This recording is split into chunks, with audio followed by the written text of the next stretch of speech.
Welcome everybody to the podcast. We have a great panel today, fully loaded cast here, so looking forward to having a great conversation. Today we have Hark Associates and Hark Maskarinec partners with us with SJK Wealth Management. So we're really looking forward to this conversation. What we're going to talk about today, I think, is kind of to the heart of a lot of the financial success stories we've seen for our clients, and that is the partnership of a wealth advisory firm and a CPA firm. So we have experts here today to talk about both of those pieces and how we collaborate. And we're also going to talk about certain client scenarios that we've seen some big success with. So I want to introduce everybody. First, I have here Scott Kleiman, founder of SJK Wealth Management. Hi, everybody. Alan Hark, founder of Hark Maskarinec. Hi, all. Okay, we have partner Kleiman Glenn here. Hi. Matt Maskarinec, another partner with Hark Maskarinec. Yeah. And we have Jared Hark as well. So great panel here.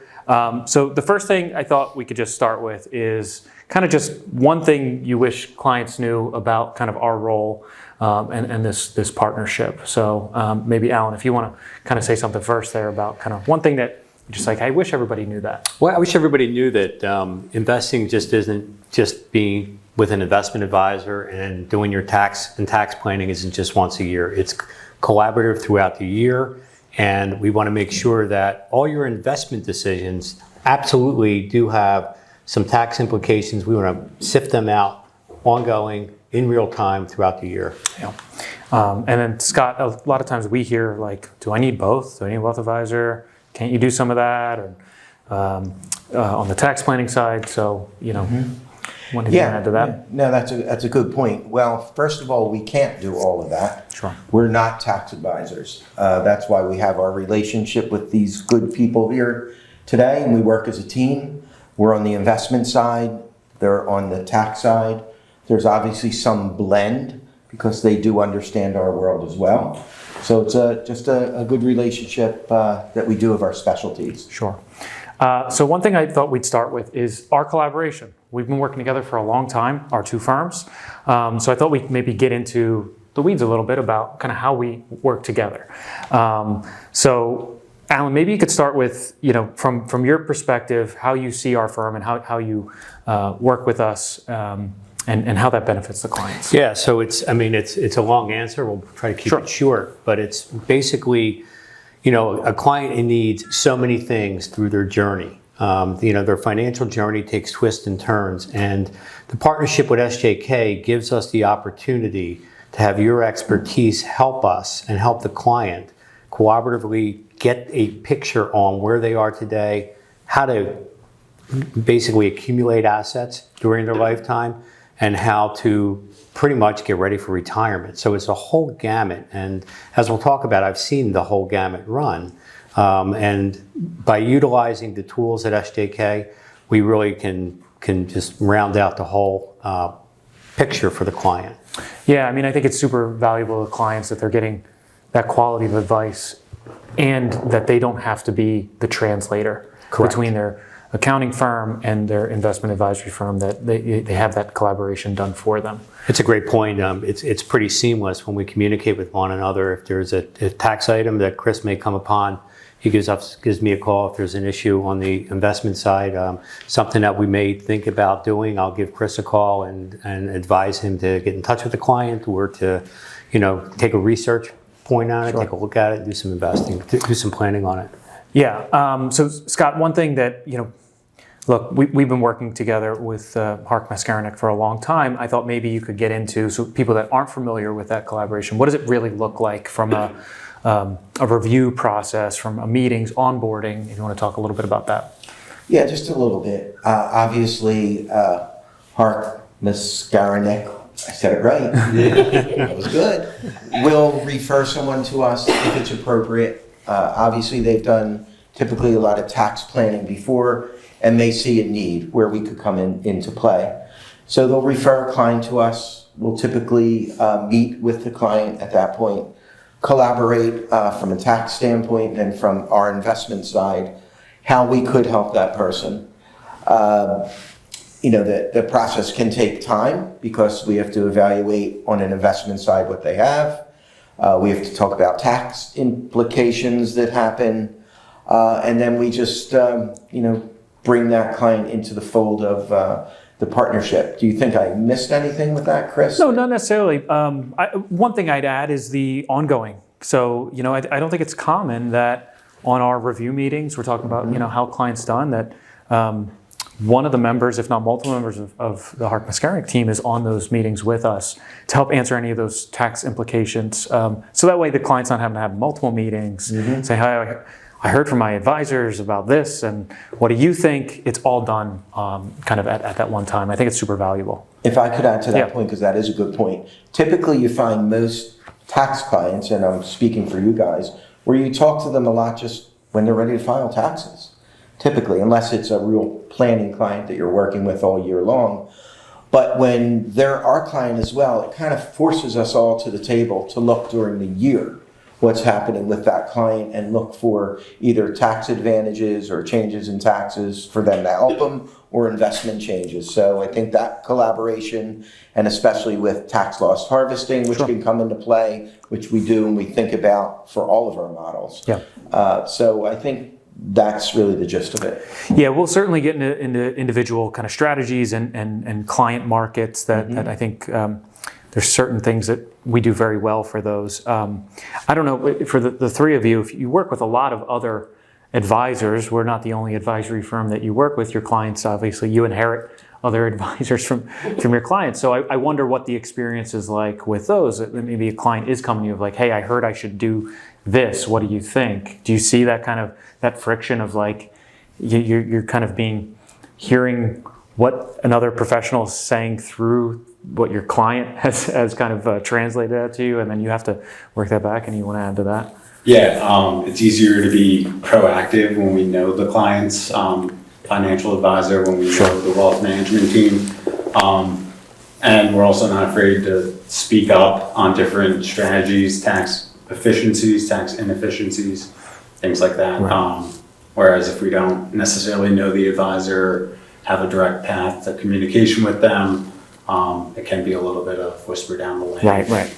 A disadvantage for the client. At the end of the podcast here, we will do a whisper down the lane just to see what Kleiman ends up with. So think of a creative phrase there, Jared.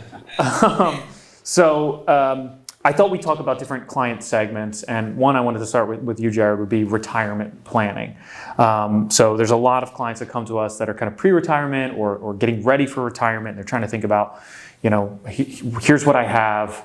How should I be thinking about this? And our firms work really closely together with those clients. So if you want to kind of talk about some opportunities and maybe challenges you've seen with that segment.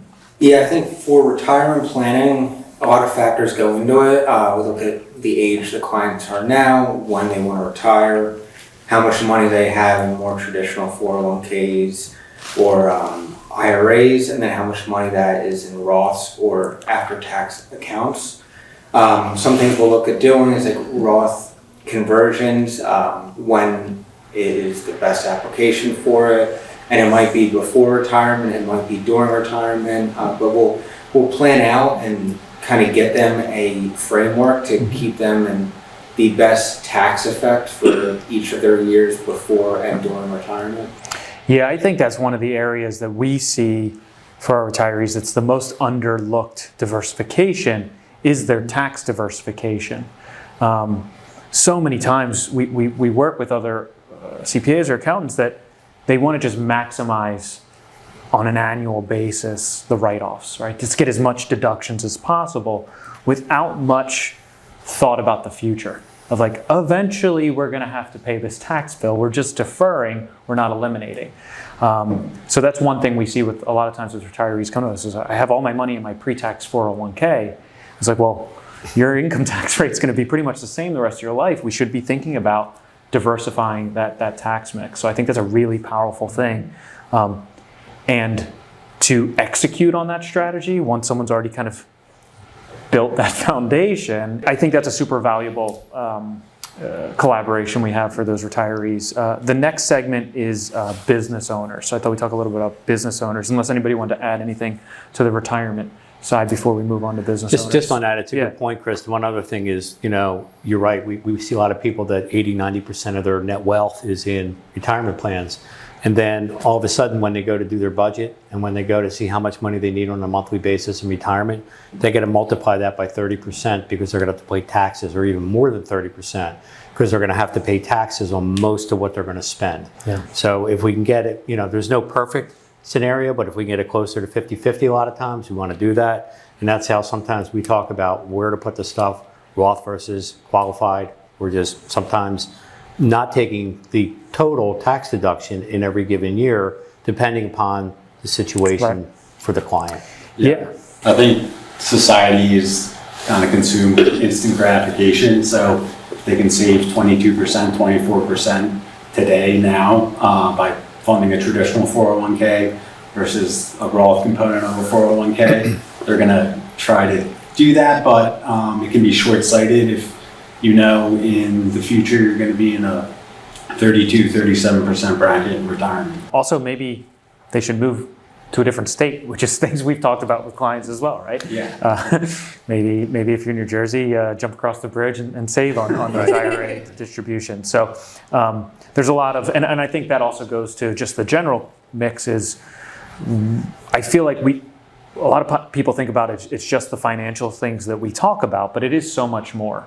It's about planning for, saving, paying for their kid's wedding. It's for buying that second house. Should we buy the third? It's so many, and going to legacy planning and all these other things that we do for clients, and really having a deep relationship, knowing what keeps them up. Keeps them up at night, but also kind of motivates them to keep them going. So having that collaboration on both of our parts. So it's important for clients to communicate what they're thinking about in their lives with both of our teams, and us sharing that as well. So the other category to talk about would be business owners. And Kleiman, I thought we could talk a little bit about that. So a big swath of our client group are small to medium-sized business owners that have their own unique challenges to deal with, on top of just how they're going to save for retirement and all the other things, is making sure that they're being efficient with their businesses. So I know you work with a lot of the business owners, and maybe you could share some insight of things that you see, kind of, again, challenges and opportunities for the business owners. Yeah, so a lot of the times they don't have a retirement plan set up for their employees. Right. So we like to get that implemented, and it'll ends up being a deduction on their end as well.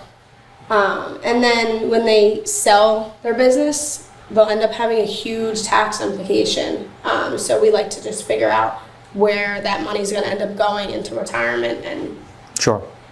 And I know we've been looking at, as more of our clients are getting older and they're thinking about maybe selling their businesses. That's another topic we'll talk about, Alan, with like that transition of going from running your business day to day to maybe thinking about selling it, and how significant of a piece of their asset allocation, right? If you draw out, here's how much you have in large cap and small cap, mid cap. Well, if you put their privately held business, it's like, well, that's the pie. Right. Everything else. So it's a very important part for us to think about. Another scenario are high net worth families that we work with, where we start to get into some intricacies of gifting strategies, estate and trust, sometimes crazy stock option stuff that we're thinking about. So Matt, maybe I thought you'd talk about that a little bit and how we collaborate on those clients. Yeah. So I think clients and people in general, right, are very comfortable with the wealth accumulation phase of life and accumulating wealth, but then when it comes to transferring wealth, they can get a little timid or reserved, and we're able to help them transfer that wealth from a more tax efficient standpoint, thinking about future generations, working with their attorneys, and just looking at their overall estate to do things from a tax efficient manner. Yeah. I think giving them confidence as well is a big part of that, because it's hard to be thinking about, you've accumulated for so long, and now you're going to start transitioning these assets to maybe future generations, and making sure they're educated. So we work with even children of clients to help kind of that handover process. Yeah, of course. When you have this, not constant, but the stream of money and stream of income throughout the past 30 years you've been working, and it's time to turn it off and start using the wealth you've accumulated to live off of and plan on transferring that if you don't want to pay a boatload of inheritance and estate taxes. It can be a difficult transition. One thing that we've been doing a little bit more of lately, and I think that's going to continue to ramp up, is some of the charitable strategies. Alan, you've been involved in some of that. I want to talk about kind of some of the scenarios you've seen at a high level. The one thing I always tell people, if they really have, they'll come to me and say, what can I do to lower my estate? What can I do to lower my tax rate? And I say, well, charities are great. Or they'll say to me, how about charities? I said, well, do you have an inclination to give to charity? And if the answer is no, then stop. Don't do it, right? Sure. But if you have those inclinations that I want to be charitable, there's things you can do today. There's charitable remainder trust, there's private foundations, there's many other ways to kind of start funds. Yeah. Yes, many other ways to just start planning around charities as part of your estate plan. Right. And we help people with that, and we get involved with foundations. We're working on right now with one, and Charter Remainder Trust we've worked with in the past. So yeah, a lot of opportunity there. Right. And just, tax efficient ways of giving to charities as well, from like qualified charitable distributions from their IRAs to gifting appreciated stock or assets. Yep. And avoiding a tax bill there. One thing, it seems so simple, it's such a little thing, but for example, one thing that we regularly have to do is we have a client with an IRA and maybe they have an RMD. It's their first RMD. And then we have to do withholding. Mm-hmm. How much should I withhold? I'm like, I don't know, ask your accountant. We have that relationship though, that we can go to the client with confidence on like, hey, this is where we should, maybe they're not getting taxes withheld in their Social Security statement and we have to offset that. It's such a small thing, but again, It goes to that hand in glove approach. Yeah, when we have that relationship, it's like, okay, we make sure that the cash is going to be there in the account to be able to withhold. We don't have to sell assets. Right. And also no surprises at April 15th for the client. Right. Yeah, hopefully, So the last segment I thought we should talk about had to do with the business owners, but it is that transition phase. We're seeing a lot more M&A, private equity coming in, buying a lot more of service businesses. We're seeing, HVAC companies and pool service companies. So there's been a lot more activity in that space, and we do have a wide swath of the U.S. population that is looking at retirement now with the boomers coming into that age. So it is a growing part of the challenges and again, opportunities we see with our client base. So Alan, I thought maybe you could talk a little bit about that transition phase and how we work as a practice to facilitate that for clients. And Scott, maybe you want to add a little bit there as well. Yeah, and the transition it's really tough. I mean, there's so many different ways that people will look at transition. You mentioned private equity. So private equity is not just for big companies anymore. It's for small businesses. It's for medical practices. Like you said, HVAC, anything and everything is private equity eligible now. So, but we have a lot of businesses that really haven't worked on too much of a transition plan. And like you just said, it's one of the biggest pools of their asset base is their business and the value of that business.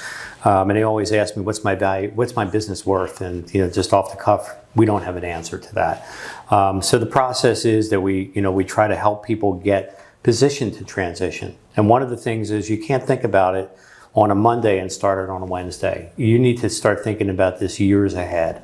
And you got to start making sure that all your items are in order, your business is in good, proper order, your organizational structure is right. The other thing we do is then we say, hey, guys, what do we need? What do we need to sell this business for to fund the retirement?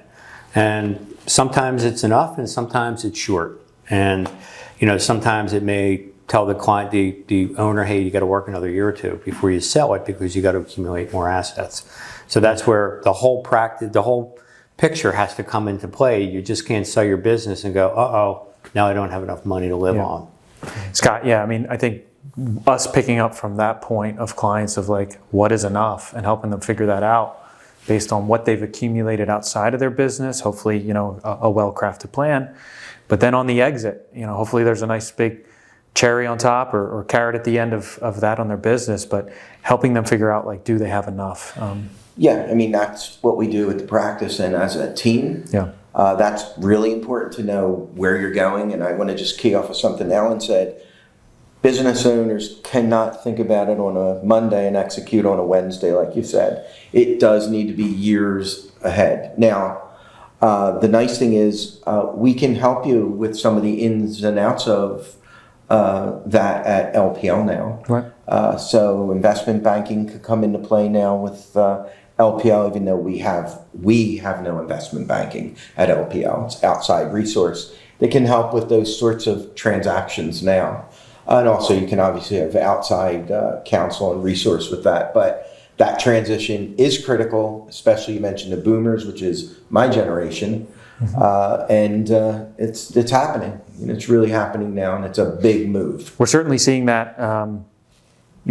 I think keeping the language of this as boomer friendly as possible is probably helpful. We won't speak in Gen Alpha, which I don't think any of us can do.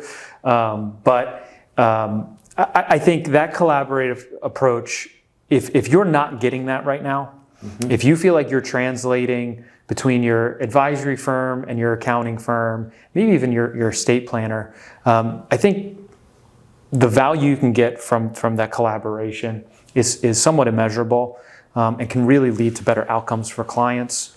For us, it's really helpful that when we make recommendations that we know they're being followed through on. Sometimes clients, they hear and they say, okay, yeah, we're gonna do that, but then the follow through isn't there. So having you guys on the other side of that to make sure that those techniques or strategies are actually being executed, and we can have the confidence on our side.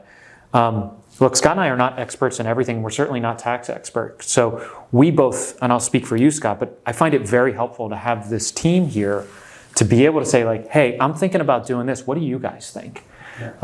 Just from a strategy standpoint. And sometimes it's, well, did you think about this? Or, there's another idea. So I think that collaborative approach to come up with ideas on how to get better outcomes for our clients is really valuable. And I know, speaking for Scott here again, I mean, we very much value the relationship we have here, and I think our clients do as well. So I wanted to thank you for the years we've worked together and to many more. From that, I kind of want to leave it open a little bit. If anybody feels like they need to add anything else to the conversation, kind of just in closing remarks. I'll put Alan you on the spot because you're never short for words. Yes, and no, I think when you look at your advisory team and you look at what you need to put together, you're really looking at your financial journey, but you're looking at your life journey too. So anything that goes on fortunate and unfortunate, you need to just take that into consideration. Let your advisors know, because these life events impact your financial events. Sure. And so we try to be in the know as much as we can with our clients. And we kind of collaborate. We kind of talk to each other too about, hey, did you hear what happened with? Because we want to make sure that we know stuff and you know stuff, so we can make the right decisions for them. Yeah, I mean, there's been many times where I'm talking with a client, they say something, and then just in our multiple interactions throughout the day, Matt will be like, are you kidding me? That's going to make this happen. I'm like, oh yeah, I guess I'm glad we talked about that. So there's, I think it is important that while we have this collaboration, there's really a third leg to the stool, and that is the client. So that partnership, the three-way partnership between your firm, us, and the client is quite powerful and a good foundation to stand on. Just one more thing, I want to thank SJK Wealth Management. We have achieved a lot of things, really great things for our mutual clients, all the way from business owners, starting businesses, all the way through retirement. So thank you guys. Yeah, you're welcome. Thank you as well. We're glad for the partnership. Maybe we should get one of those McDonald's tickers, Yeah. 2 billion hamburgers served. But it's been a great partnership. I want to thank everybody for taking the time to watch this podcast. I would say, again, if you do not have that collaborative approach between your wealth advisory firm and your CPA, there are firms that do this, and we are one of them, that we work really closely, hand in glove, to be able to provide that level of service. I think it is something everyone should explore and see if it's something that's a right fit for them.